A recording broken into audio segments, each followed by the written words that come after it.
Okay, palagi itong tinatanong ng ating mga follower na gaano ba dapat katagal makuha ang final pay ng mga empleyado na nag-resign, lalo mga security, ang dami niyan. Sir, ang tagal na ko nang nag-resign, nakatatlong buwan, 2 buwan, 4 na buwan, hindi pa rin nare-release yung aking huling sweldo. Sabi daw, wala daw paperma, wala yung signatory, may inaayos pa, nasa finance na. Ilan ba talaga naaayon sa batas?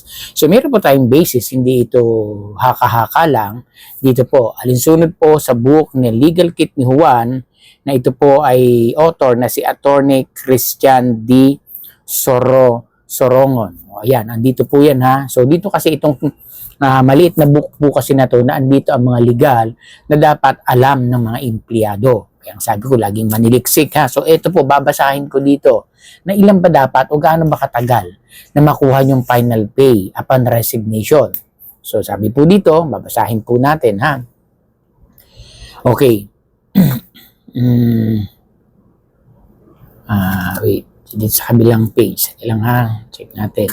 Okay, so ito po yung sabi dito, gaano katagal ibigay ang final pay ng empleyado pagkatapos mag-resign at ang certificate of employment. So kasama rin certificate of employment. Okay, so ito sa panukala ng Department of Labor and Employment o DOLE, Labor Advisory.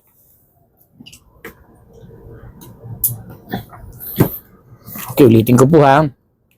Sa panukalang ng Department of Labor and Employment o DOLE, Labor Advisory Number 06-2020, dapat ibigay ang final pay sa loob ng 30 araw o 1 buwan ito pagkatapos niyang mag-resign o simula ng huling araw ng kaniyang trabaho, maliban na lamang kung mayroong mas paborableng polisiya ang kumpanya o anumang kasunduan ng employee at employer.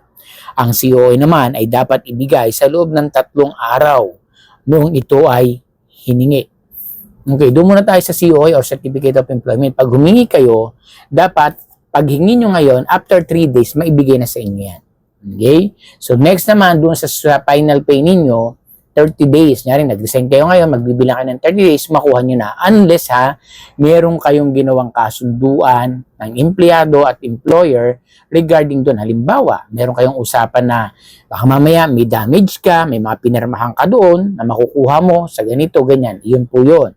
Pero sa batas, kailangan 30 days mula na ikaw mag-resign bago mo makuha ang iyong final pay. Kaya yung sinasabi na 3 months na, 4 months na, ilang buwan na, basta 30 days lang.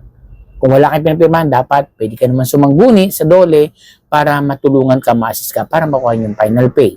Yun naman, kaya nga dapat po ha, ito pa yung iba dyan, nagtatanong kasi, Sir, hindi pa siya binigay, sabi ko, nag-resign ka na ba? Hindi pa sir, kailangan po mag-resign kahit nakalima, 1 taong ka na, hindi mo makuha kapag hindi ka pa po nag-resign kasi bibilangin po yun kapag ikaw ay nag-file ng resignation. Siyempre, pag nag-file ka ng resignation, ang mga agency, doon nila ayusin ang lahat ng iyong mga makukuha. Kasi nga, meron ka ng file ng resignation. Baga, nag-clearance ka na. Kasi ba dyan, may clearance pa, di ba? Okay, clear na yung clearance mo, aayusin na nila yan. So, from the start, kunyari, ngayon ka na-clear, ngayon ka na nag-pass ng resignation, maayos sa pati clearance mo, magbilang ka ng after 30 days. Siguro, pagdating ng 28 days, 29 days, pwede ka mag-follow up. Kasi pang 30 days na po bukas ng aking, pwede ba sa the next day, pwede ko pong makuha. Follow up ninyo, wag agad kayong pupunta. So yun po ang kayapat nyong gawin para makuha nyo agad. Kaya nga dapat, pag tayo magre-resign, maging maayos. Dapat alam natin yung mga rules din ng agency, sumunod tayo. Kasi magkakaproblema. Pero pag nasunod mo na lahat at hindi nabigay within 30 days, pwede ka na mag-complain yan sa DOLE. So maliwanag po nakasulat po yan. Kaya ugaliin natin magbasa, lalo sa mga libro na about sa labor code na dapat maintindihan natin. Hindi ibig sabihin tayo parang, kumbaga karapatan natin ito na dapat natin inaalam, inaaral. Kasi hindi naman talaga minsan tinuturo yan eh. Diba? Kailangan manaliksik tayo. May basis, may babangga. Kaya nga ako, pag nagtuturo about sa mga kasi legal yan, di man tayo abogado, at least may babanggaan tayo. May mga basis. Para at least clear, klaro, maliwanag. Pag hindi ko naintindihan, magtanong kayo. Kaya ugaliin magtanong, magbasa, manaliksik, dahil ito ang simula ng inyong kaalaman. Bagong kaalaman. Lagi nating tandaan na lamang ang may alam.